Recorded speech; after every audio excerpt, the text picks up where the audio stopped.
Nos casos de violência doméstica, é possível a condenação sem exame de corpo de delito?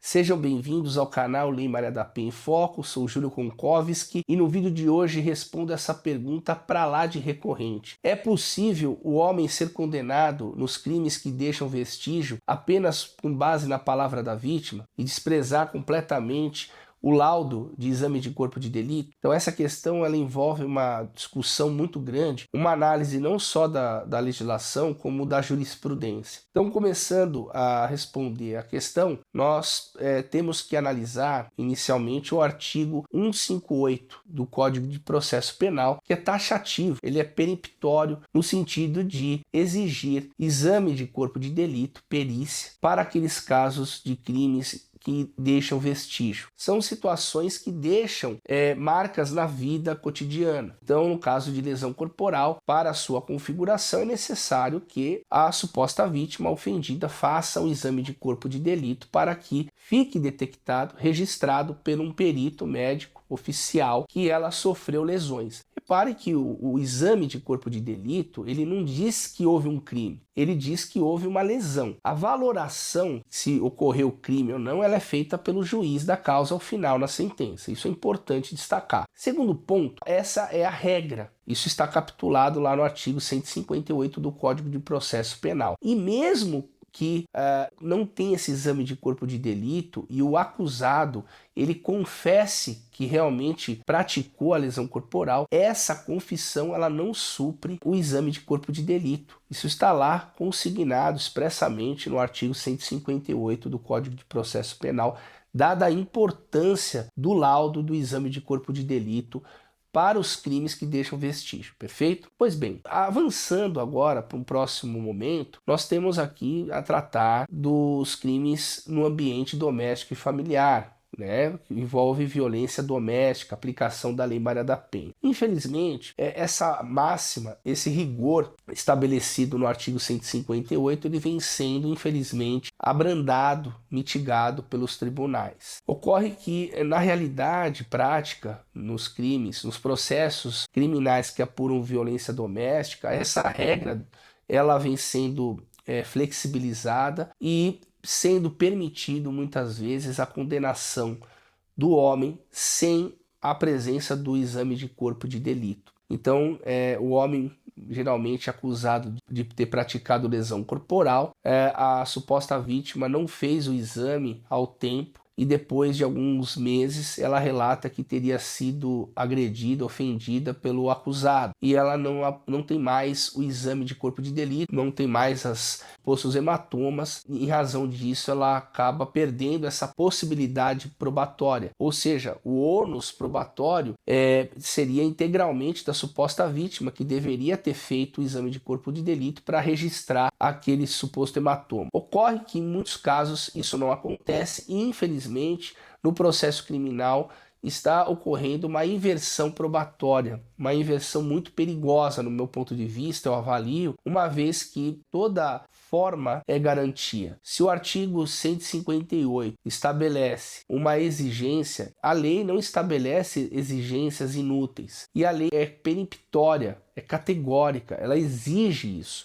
E se a suposta vítima alega que foi agredida e não fez o exame de corpo de delito à época, é óbvio que o Estado deveria ter feito esse exame, e se o Estado não conseguiu provar por meio científico essa suposta lesão corporal, esse ônus probatório obviamente não pode ser invertido para o acusado. O acusado ele já nasce com presunção de inocência no processo, desde o inquérito até o processo. E cabe ao Estado, através da acusação, produzir provas tamanhas que consigam sobrelevar o estado de inocência, consigam vencer esse estado de inocência que já nasce com o acusado desde lá da fase de inquérito policial, perfeito? E um dos motivos pelos quais a jurisprudência tem flexibilizado o exame de corpo de delito para os casos de violência doméstica é a existência do protocolo com julgamento de perspectiva de gênero. Então esse é um protocolo instituído lá no CNJ que estabelece uma série de prerrogativas para as mulheres vítimas de violência doméstica em razão do histórico crescente de violência, da submissão, do patriarcado causando opressão contra as mulheres, e esse protocolo foi realizado e hoje o judiciário ele pauta sua interpretação baseado nesse protocolo. Ocorre que eu aqui faço uma crítica, respeito muito o protocolo, acho que ele é muito importante em algumas situações, mas no processo criminal ele não pode servir de instrumento para derrogar leis, principalmente direitos fundamentais.